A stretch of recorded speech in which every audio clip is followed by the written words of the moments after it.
So here you are, you take a lemon, cut it in half, squeeze it in your water, disregard the peel in the garbage, and then you drink your lemon water thinking you're getting all these amazing nutrients. But did you realize that the peel, the white part, which is called the pith, and the seeds have 5 times more nutrition than the juice in the pulp? When you hear what I'm going to talk about, the benefits of using the whole lemon, you will never waste the peel again. So let me explain. Typically, lemons are loaded with vitamin C unless it's pasteurized and you're consuming like lemon juice from some bottle. So if it's pasteurized, it's heated, there's hardly any vitamin C unless they add it in there. But there is potassium, magnesium, B6, B1, B2. There's copper, there's vitamin E.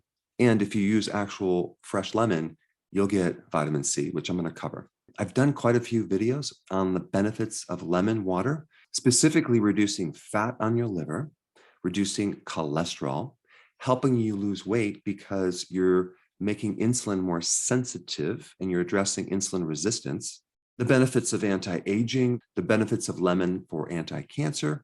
There are very specific compounds in lemons that can help kill cancer cells, and the benefits of lemons for kidney stone prevention, especially if you're on the ketogenic diet and you're prone to kidney stones. And then the benefit of vitamin C for your immune system, and also how lemon can inhibit collagen destruction. But if you actually consume the white part of the lemon and the outer peel and the seeds, you're going to get some additional very cool benefits that I want to educate you on. Now, the first thing I want to cover is vitamin C. Vitamin C deficiency is related to something called scurvy, okay, where you lose your collagen, your joints, you have a lot of fatigue, and you might say that scurvy doesn't exist now, but I think there's subclinical versions of scurvy that people have, and they don't even really know that they have it. But in the 30s, scientists have found that using straight ascorbic acid, which is considered vitamin C, which it's really not, it's just one part of the vitamin C complex.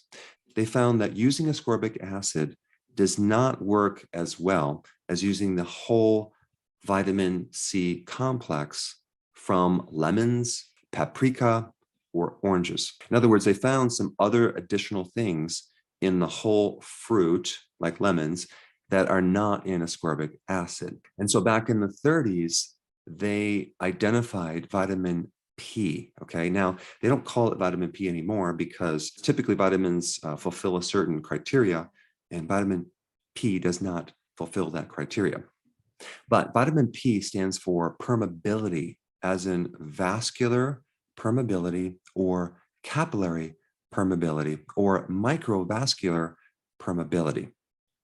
Now, permeability is basically the ability of your vascular system to allow things to move in and out between the vascular system. And so there are various gaps that occur. And when you have too much of a gap, you have symptoms like bleeding gums, like gingivitis. You might get spider veins, varicose veins, hemorrhoids, which involve the veins.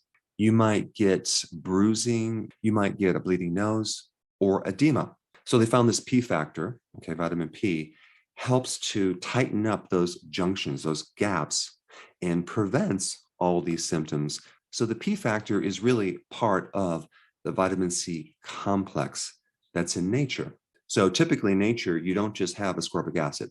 You have ascorbic acid, which is the antioxidant portion. You have also the P factor, which is really the bioflavonoids. And there's about 8,000 different bioflavonoids in certain plant compounds. And what I'm going to talk about is the citrus bioflavonoids. These bioflavonoids are a part of the vitamin C complex. The other parts of the vitamin C complex would be the J factor or vitamin J, another thing that I'm not going to get into now, but vitamin J helps increase the oxygenation in your lungs. It helps you breathe better. And then you also have copper in the vitamin C complex in an enzyme form called tyrosinase. And that copper is really important in collagen formation. This is why vitamin C is so good for collagen, joint health, etc. And then you also have vitamin K1, which is part of the vitamin C complex as well, which also helps to prevent bleeding and things like that, because vitamin K1 is involved with clotting. So when you're consuming the white part in the outside part of the lemon or limes, you are getting a tremendous amount of this extra vitamin P, or let's just call it the bioflavonoids, which can really help you in many different ways, including some additional things for the eye. I mean, think about what happens with diabetes. You have a lot of damage in the capillaries. You have damage in the nervous system because the capillaries are no longer feeding the nerves. And so you get peripheral neuropathy. You have a lot of problems of the eye, as in diabetic retinopathy. In diabetes, you have macular degeneration, you get cataracts, you get glaucoma, dry eyes. And so you have a lot of leaking of blood through the capillaries in the eye, caused by the destruction of the high glucose. But if you're a diabetic and you actually take these bioflavonoids from lemons, you can greatly reduce the complications that occur from diabetes and this incredible oxidation that is just destroying your capillary system. Now, here's what I'm going to recommend that you do. And you just need to try this once to see. And once you try this, you're going to like it. You're going to feel good. And you're going to want to do this every day. 1 lemon, you're going to blend it. Okay. Make sure the lemon is an organic lemon. I would blend the whole thing, seeds and all, unless the seeds bother your stomach. Some people, they might find that they have a sensitivity or gastritis in their stomach. And so they might take the seeds out. But there's a lot of nutrition in these seeds. They're not poisonous like eating cherry seeds or apricot seeds, things like that. The seeds from lemons or limes are totally fine. So what you do is you simply take 8 ounces of water, 1 cup of water, put it in the blender, take the whole lemon and blend it on down for probably 30 to 45 seconds, okay? It will make this whitish drink, okay, that's very, very bitter. So you know it's good for the liver, and especially a fatty liver, not to mention your skin and giving you all these other great benefits. Now, to offset the bitterness, I usually like to use liquid stevia drops. And depending on your taste, you might want to try just 5 drops and see if that's sufficient.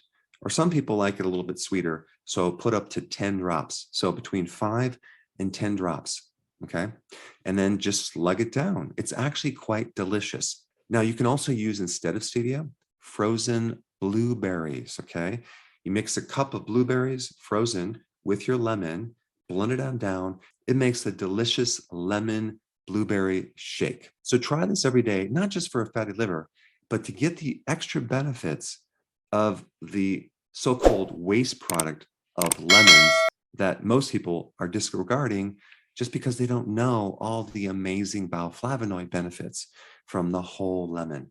Now, if you haven't seen my popular video on lemon water yet, I put it right here.